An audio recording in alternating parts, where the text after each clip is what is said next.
So good day mga kangkol, welcome back na naman sa ating YouTube channel, Phoenix PCP Airgun Philippines. So yan yung logo natin mga kangkols, Phoenix na may dalawang bitbit na airgun. So bolt action, Phoenix bolt action. So yung video natin ngayon ay patungkol sa CB01 na unit.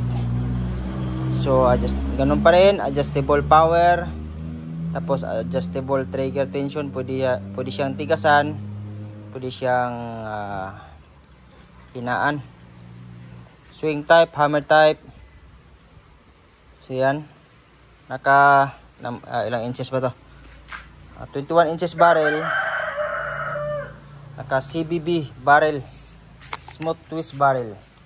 So ito ay 21 inches, tapos kasama yung shroud. So 27 kasama yung shroud, yung barrel yan hanggang 21 inches barrel. Kasama yung shroud silencer sa loob. Naka-shroud na siya, kaya hindi na napakaganda, mahina yung tunog. Tapos yung lock screw yan dito sa gilid. Sa gilid yung lock screw.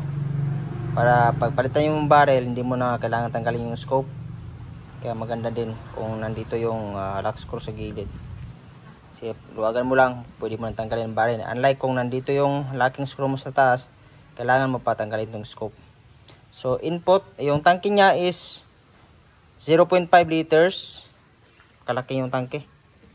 Tapos yung input is 3,000 regulated. Tapos naka 1.8 output. Tapos ang kanyang bat is collapsible.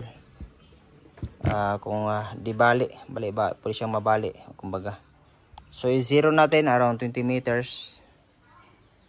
Zero natin mga ka-angkols.